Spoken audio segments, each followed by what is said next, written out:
પાટણ જિલ્લાના હારીજ તાલુકાના જૂના માકાથી ખાખડી ગામ તરફ પસાર થતી નર્મદાની કેનાલમાં ટ્રેક્ટર ખાબક્યું। અચાનક ડ્રાઈવર સ્ટીયરિંગ પરનો કાબુ ગુમાવતા ટ્રેક્ટર કેનાલમાં ખાબકતા 10 વર્ષીય બાળકીનું મોત નીપજ્યું। માસીના ઘરે લગ્ન પ્રસંગમાં આવેલ શિવાની દેસાઈ નામની બાળકીનું પાણીમાં ગરકાવ થવાથી મોત નીપજ્યું।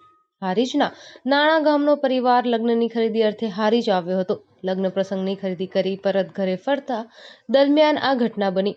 ટ્રેક્ટરમાં પરિવારના સભ્યો સવાર હતા। ઘટના બનતા સ્થાનિક લોકો ઘટના સ્થળે દોડી આવ્યા। ટ્રેક્ટર બહાર કાઢવાની કામગીરી હાથ ધરાઈ છે। ખરીદી કરેલ તમામ સામાન પાણીમાં ગરકાવ થઈ ગયો છે। લગ્ન પ્રસંગ દરમિયાન ઘટના બનતા પરિવારમાં શોકનો માહોલ છવાયો છે। Bureau report Anil Ramanuj, Radhanpur.